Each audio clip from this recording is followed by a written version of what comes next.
Indonesia akan melakoni laga berat di laga terakhir kualifikasi Piala Dunia 2026 putaran ketiga melawan tuan rumah Jepang. Di pertemuan pertama di Stadion Gelora Bung Karno, Indonesia kalah telak 0-4 atas Jepang. Kini, di bawah pelatih Patrick Kluivert, timnas Indonesia menjanjikan permainan yang lebih baik. Apalagi timnas Indonesia akan bermain lepas dan tanpa beban mengingat hasil laga nanti tak akan berpengaruh bagi kedua tim. Meski demikian, timnas Indonesia akan tetap memainkan kekuatan penuh demi membidik poin di kandang Jepang. Sementara itu, timnas Jepang tampaknya akan berpikir ulang untuk menurunkan komposisi tim. Tim Samurai Biru harus menelan kekalahan ketika bermain dengan pemain pelapis. Lalu, bagaimana perkiraan strategi Jitu yang disiapkan Patrick Kluivert? Apakah skuad Garuda mampu memberi kejutan di negeri Sakura? Tim TV One mengabarkan.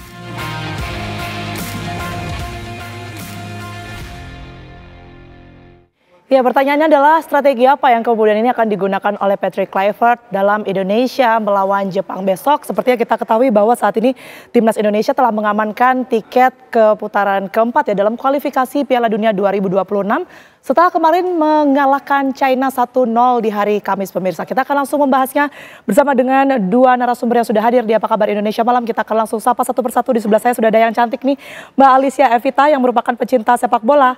Selamat malam. Malam. Makasih ya udah hadir di Apa Kabar Indonesia Malam. Sama-sama. Di sebelahnya ini merah-merah ya kayaknya ya. Iya dong. Sudah ada Bung Fenat Huta Barat, pengamat sepak bola. Bang Fenat, makasih sudah hadir. Selamat malam juga. On fire ya kayaknya malam ini ya. Harus semangat dong. Amin satu nih ya soalnya. Betul, ya. Oke, saya ke Al dulu deh. Ya. Ini kan kita tahu ya bahwa Indonesia-Jepang ini di bulan November kemarin ini bahkan di kandang sendiri kita keok gitu 4-0 bahkan ya. Nah besok kita harus tetap optimis dengan kemampuan skuad Garuda.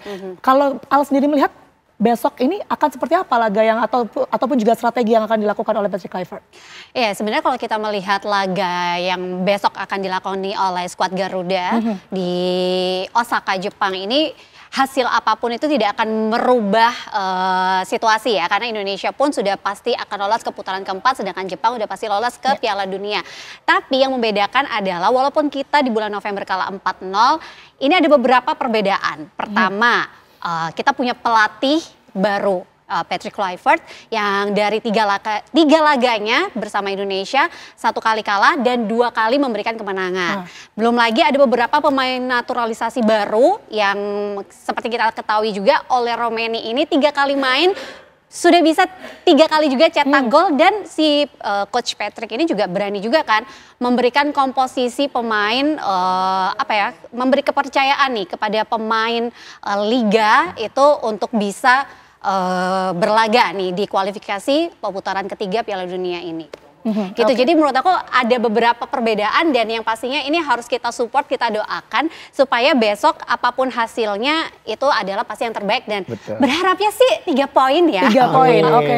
Ini sudah ketebak duluan ya kalau gitu ya. Oke, Bung Fe, ini kita bereuforia kemarin 1-0 melawan Cina begitu, tapi sekarang kita juga harus berdoa, harus optimis lagi untuk timnas besok begitu. Kalau melihat permainan kemarin, kemudian didrag ke besok kita melawan Jepang begitu ya, apa PR terbesar dari timnas kita sebenarnya untuk melawan Jepang? Iya, kalau berbicara dari hasil terakhir, saya pikir walaupun kita menang dalam pertandingan, tapi kita tidak 100% perfect permainannya. Kita harus akui itu juga, karena juga masih banyak ya kendala-kendala. Di babak pertama terutama kita banyak ditekan oleh tim China sendiri. Walaupun memang tembok tangguh 3 pemain kita di belakang luar biasa, tapi paling tidak memang tetap ada kelemahan yang harus kita benahi. Nah, sekarang kita bermain di kandang lawan.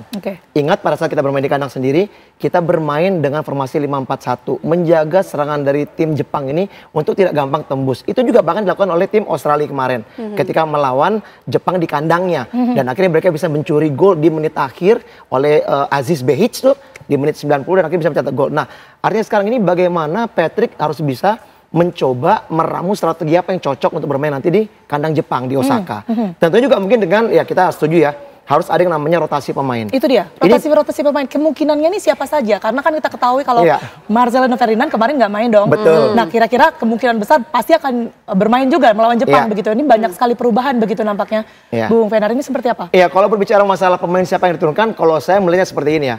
Bagaimanapun pelatih ini punya strategi dan juga kecocokan pemain mana yang akan dimainkan nanti untuk pola permainannya sendiri dengan formasi yang akan dimainkan. Kita berbicara masalah Marcelino, dia tidak dimainkan kemarin ya karena memang akumulasi kartu. Bisa dimainkan pada saat nanti lawan Jepang. Tapi kalau melihat penampilan dari Egy kemarin cukup luar biasa. Menurut saya ya, bagaimana chemistry-nya dengan Oli Romeni, one two touch yang berjalan dengan begitu baik. Tapi kembali saya bilang bagaimana kesiapan pemain dan bagaimana juga kecocokan dari strategi yang akan dimainkan. Bisa saja Marcelino dimainkan juga kembali. Ada juga pertanyaan, apakah Pais dimainkan atau tidak nih? Itu dia. Nah, Emil kemarin juga sangat bagus. Iya kan, kalau kita bisa juga melihat. Debutnya juga luar biasa begitu betul, ya Bang. Betul, dan rekor Emil sendiri kalau kita lihat dia berada di klub Serie A Italia. Di Juventus dan di Inter. Yang notabene menurut saya mungkin di atas Pais. Karena selama ini kan Pais yang diberikan kesempatan untuk bermain. Nah, kalau saya melihat udah ada baiknya juga dia diberikan lagi menit bermain. Sehingga akhirnya nanti untuk masuk ke putaran keempat, kita punya kiper-kiper siap untuk menjalankan tugasnya di putaran keempat. Lebih punya chemistry lagi ya? Setuju saya. Oke, Al, tapi kalau dilihat dari permainan kemarin ya, apa yang membuat Indonesia ini tidak bisa menguasai ataupun juga mencetak gol begitu ya di open play? Ini kan kita kemarin kan dari penalti begitu ya? Ya sebenarnya kan namanya sebuah pertandingan ya, Itulah permainan, itulah sepak bola. Iya. Arab Saudi aja bisa mengalahkan Argentina, bahkan kita juga pernah mengalahkan Arab Saudi juga kan. Jadi apapun juga bisa terjadi. Kenapanya kita tidak bisa mencetak gol? Ya mungkin kalau kita sebagai pecinta sepak bola, yang penting hasil akhir. Kita menang. Ya itu 3 poin, kita menang. Mau berapa gol yang disarankan itu kan kalau lawannya juga memberikan gol lebih banyak juga akan sama saja kan hasilnya. Tapi yang pasti kita harapkan semua pemain harus bisa bermain dengan kompak, tidak ada yang apa ya egois ya. Kalau menurut aku sih kayak gitu. Jadi kita bisa bermain lebih taktis lagi, lebih pintar lagi supaya ya hasil yang diinginkan itu bisa maksimal. Kalaupun kita pulang itu dengan apa ya usaha yang memang sudah totalitas lah diberikan gitu loh. Taktik dimainkan, kemudian juga harus dimaksimalkan seperti yang tadi Al bilang. Tapi kan kita juga harus tahu nih karakteristik dari pemain-pemain Jepang sendiri seperti apa. Kalau Al sendiri melihatnya bagaimana? Nah kalau Jepang sendiri kan kita bisa tahu ya memang tipe-tipe pemain Jepang ini pekerja keras dan pantang menyerah. Bahkan kemarin ketika melawan Australia saja mereka baru kebobolan itu adalah di menit akhir. Nah dengan mereka kalah nih, mungkin mereka juga tidak menduga bahwa mereka bisa kalah dari Australia. Ini juga perlu kita waspadai walaupun apapun hasil akhirnya kita sudah mengamankan ke putaran keempat. Nah itu tadi. Ketika melawan Australia, Jepang tidak bermain dengan kekuatan penuh. Tapi ketika melawan Indonesia, bisa jadi kekuatan penuh itu juga akan ditampilkan kan oleh Jepang. Nah itu yang perlu diwaspadai gitu. Oke, saya ke Bung Fe. Ya. Kalau kita lihat Jepang ini kan karakteristiknya bisa disebutkan permainannya cepat begitu ya, dari kaki ke kaki. Ini akan menyulitkan timnas atau skuad Garuda tidak sih dengan gaya ataupun juga strategi yang dimainkan oleh Patrick Kluivert? Iya, kalau kita berbicara kembali masalah karakteristik ya dari Jepang sendiri, saya setuju ya. Mereka bermain bola-bola pendek cepat, menggunakan flank yang sangat luar biasa ya. Di situ ada Maimino, ada juga Mitoma yang sangat luar biasa. Semua bermain juga untuk tim di Eropa. Dan kalau saya melihat di sini, bagaimana Patrick memang harus bisa lebih pintar lagi ya untuk menjaga kedalaman ketika bertahan. Sehingga tidak banyak celah yang mereka bisa tembus. Dan ingat, walaupun dengan bermain dengan pemain lapis kedua, ini Jepang luar biasa penampilannya. Mereka kalah pada saat bermain melawan Australia. Itu hanya 2 pemain yang bermain di Liga Eropa yang diturunkan. Artinya semua pemain dicadangkan. Suzuki dicadangkan, Kubo dicadangkan, Endo dicadangkan. Dan mereka bermain 90 menit itu mereka yang menekan. Tapi mereka mendapat terakhir serangan balik cepat dan akhirnya gol tercipta. Artinya sekarang bagaimanapun Jepang walaupun bermain di kandang dan juga sudah lolos, mereka tetap akan menjaga asa untuk tidak dipermalukan oleh Indonesia. Ini jadi catatan ya. Karena apa? Kalau mereka sekarang udah tercoreng, selama fase kualifikasi ini, dia kalah sekali melawan Australia. Dia nggak mungkin lagi mau kalah kedua kali untuk lawan Indonesia. Jadi artinya, Patrick... Sekalipun sudah otomatis lolos begitu ya Piala Dunia. Ini berbicara masalah pride ya. Masalah pride. Dan mental pastinya. Betul, dan dia bermain sebagai tuan rumah. Ya kan? Nah saya setuju, bisa aja mungkin nanti Kubo akan dimainkan, Endo dimainkan. Suzuki juga. Betul, juga Suzuki juga dimainkan. Nah kita lihat ini, apakah berani nih pelatih ini Morayasu memainkan semua ini kalau memang mereka sudah lolos dan mereka lebih baik merotasi pemain. Itu sih. Oke, ini kita tahu ya pasti Al maupun juga Bung Fe ini punya bayangan seperti apa kemudian ini nanti dari line sendiri, kemudian juga pemain-pemain yang nantinya akan turut bermain begitu ya nanti melawan Jepang. Tapi ditahan terlebih dahulu ya, kita akan bahas selesai jeda, kami akan kembali untuk Anda. Anda kembali menyaksikan Apa Kabar Indonesia Malam, pemirsa. Saya akan langsung ke Al nih. Al, kalau kita bicara formasi, kira-kira seperti apa nantinya yang akan dimainkan oleh Patrick Kluivert ya untuk skuad Garuda ini melawan Jepang? Ya, kalau aku sendiri ngelihat tadi kan juga udah dijelasin ya sama Bung Feve nih. Kalau Jepang kan karakteristiknya bermain cepat, bola-bola pendek. Kayaknya kita nggak bisa nih bermain dengan terlalu terbuka, harus lumayan defensif ya mainnya. Jadi pastinya akan ada lebih banyak pemain di belakang kan, kayak gitu. Nah, cuma pilihan pemain belakangnya siapa-siapa saja yang akan dimainkan, yang di tengah ataupun di depan, itu kan kebijakan dari Patrick Kluivert sendiri kan. Tapi pasti ada beberapa pemain yang mungkin kemungkinan itu akan diturunkan di starting 11 Siapa nanti. tuh misalnya? Kalau dari versi Ari, kan bebas dong kita. Bebas, boleh. Kalau aku sih pastinya kalau di belakang udah pasti trio Jay Itzet, sang kapten, Rizky Ridho, Hapner, terus ada Calvin Verdong, and then kanannya siapa? Aduh, kok jadi lupa. Nah, Dix atau Jakob? Kevin Dix yang kemarin kayaknya kan nah itu tuh jadi pertanyaan kan. Kevin Dix kemarin dapat umpan dari Beckham tapi tidak bisa menyelesaikan dengan baik. Tapi bisa jadi mungkin karena dia baru pemanasan kali ya. Bisa jadi nih karena melawan Jepang Kevin Dix bisa dimainkan dari awal ya berarti ya. Bisa jadi juga. Pastinya ada Ricky Kambuaya tuh wajib sih kayaknya ya dimainin dari awal sih besok.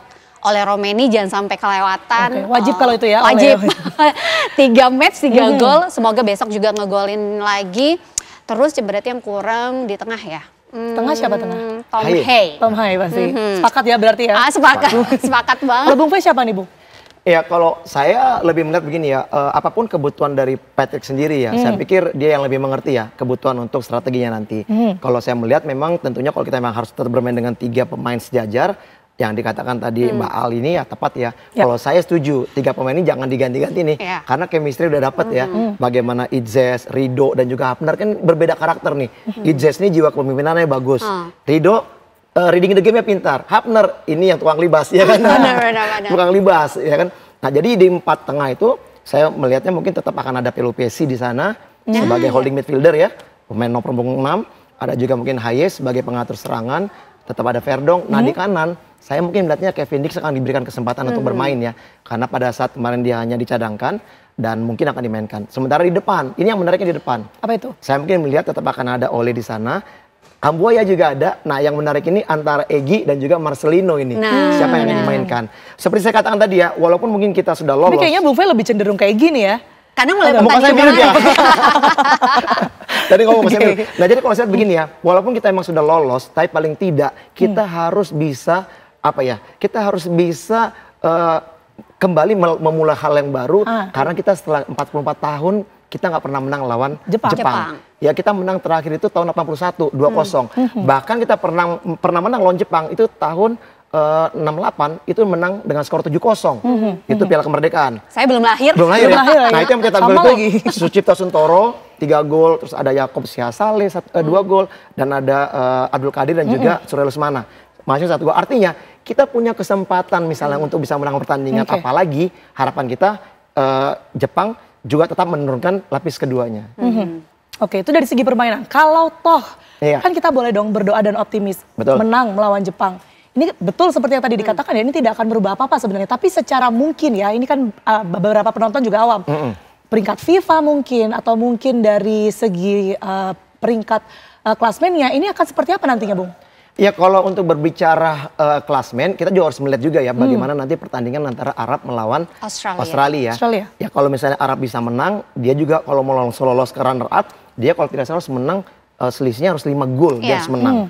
Ya kan artinya sangat berat. Kalaupun misalnya dia menang, poinnya sama berarti dengan Australia. Ya kan Indonesia tetap di 4. Kalau misalnya Arab kalah, Indonesia menang, Indonesia mungkin naik ke peringkat ke-3. Karena poinnya jadi 15, Arab tetap 13. Nah ini nanti yang menentukan pot Indonesia di grup mana nanti pada saat di putaran kelima. Tapi kalau menurut saya kalau misalnya untuk peringkat FIFA sendiri untuk kualifikasi ini saya pikir tidak berpengaruh ya, tetap sama ya. Tetap sama ya. Iya. Tapi bagaimanapun kita tetap harus menang kan besok ya Bung ya? Iya, Kita berharapnya harus harus menang, iya kan? Karena yang buat saya pribadi ya ini menjadi apa ya? Menjadi hiburan buat masyarakat juga ya. Kalau kita bisa memenangkan pertandingan seperti yang tadi saya katakan bahwa 44 tahun itu lama loh nunggunya. Itu dia. Kita belum pernah menang, ya kan? Setelah tahun 81. Siapa tahu bisa merebut kembali kemenangan besok Iya, kan? betul. Who knows? Amin. Amin ya. Siapa tahu setelah menang juga kembali ada bonus kan? Itu dia. Oke, saya ke Al. Ini kan mungkin beberapa kali mengikuti ya laga-laga yang ada di luar negeri, kemudian juga pertandingan Indonesia melawan beberapa negara. Boleh dong diceritakan gitu ya, ini vibes-nya yang membedakan itu apa sih? Dan kemudian juga supporter ini seberapa berpengaruh sebenarnya untuk pemain-pemain di sana? Kalau Al melihat? Kalau supporter sendiri kalau aku lihat sih pasti sangat berpengaruh ya buat para pemain. Terutama apalagi kalau kita ngomongin timnas Indonesia ketika bermain di kandang yaitu di GBK. Bagaimana para supporter ini selain memberikan dukungan dengan kehadirannya, mereka juga memberikan bagaimana bisa melihat istilahnya yel-yel yang diberikan, terus koreo-koreo di lapangan juga.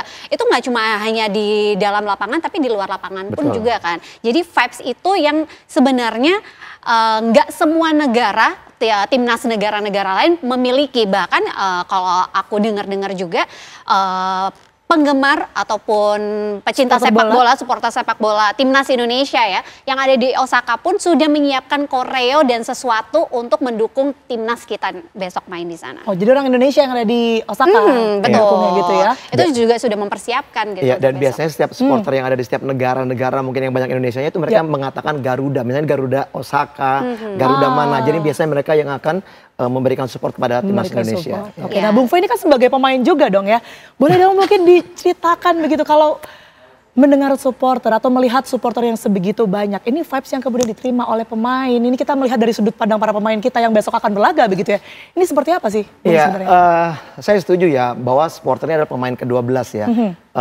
Ini adalah elemen penting yang menurut saya memang yang perlu selalu ada dalam lapangan. Karena kita tahu juga setiap kita bermain di luar kandang, banyak supporter Indonesia, terutama juga biasanya dari KBRI, dari para pekerja di negara itu selalu nonton. Itu membuat kita apa ya, membangkitkan kita punya apa ya, fanatisme negara ini bisa lebih luar biasa gitu. Sehingga akhirnya kita bisa tampil dengan maksimal dan akhirnya ingin memberikan yang terbaik buat negara kita. Apalagi kalau kita berbicara setelah saat menyanyikan lagu Indonesia Raya, itu semuanya merindingnya luar biasa ya. Mungkin bukan pemain aja, apalagi penonton juga mungkin yang bisa merasakan itu. Nah itu menurut saya yang bisa meningkatkan kita punya jiwa nasionalisme yang luar biasa untuk kita bisa menunjukkan yang terbaik buat tim dan juga buat negara. Oke, baik. Terakhir ya, ini tebak skor pastinya sekali. Tadi udah dikasih bocoran sih sama Al ya. Boleh deh, dari Bung Fe dulu. Tebak skor besok, Bung. Kalau saya berbicara realistis, kalaupun kita bisa menang, saya mungkin melihatnya cuma 1-0. 1-0, satu Indonesia. Betul, 1 Indonesia. Okay. Kalau misalnya menang, tapi saya lebih ke mungkin draw. Draw ya? Iya. Tapi kalaupun 1-0, siapa yang ngegolin, Bung? Kambuaya. Kambuaya, oke. Kita amini ya. Pasti oleh nih. Oke, boleh. Al, bocorannya kalau menurut Al sendiri berapa nih skor? Kalau aku sih realistis, kalau Indonesia kita harapkan bisa menang yaitu 1-0. Kalau siapa yang ngegolin antara Ole atau kalau misal Marcelino dimainkan mungkin Marcelino. Oke, di gitu. Kambuaya, Ole atau Marcelino begitu ya. Tapi seri pun nggak ada masalah. Seri pun juga nggak masalah, yang penting kita mendapatkan poin kan. Jadi kalau Arab Saudi ngelawan Australia, Arab kalah kan kita poinnya sama ya sama Arab. Kayak gitu. Tapi nggak berubah juga peringkatnya. Nggak berubah juga soal peringkatnya karena kayaknya jumlah gol ya. Iya, selisih golnya juga gitu. Selisih golnya ya yang kemudian ini juga menjadi pertimbangan. Oke, baik, kita tentu berharap ya dan berdoa sangat dalam begitu ya tentunya untuk timnas kita besok yang akan berlaga melawan Jepang begitu. Dan semoga apa yang sudah kita bicarakan ini 1-0 ini bisa terwujud begitu ya. Siapa tahu tadi bertahun-tahun kemudian betul akan terwujud di tahun besok. Di tahun ini artinya di tahun 2025 dan besok di tanggal 10 Juni 2025. Terima kasih Al sudah hadir dan juga Bung Fe sudah memberikan analisa-analisanya untuk pemirsa TV One. Sehat selalu semuanya.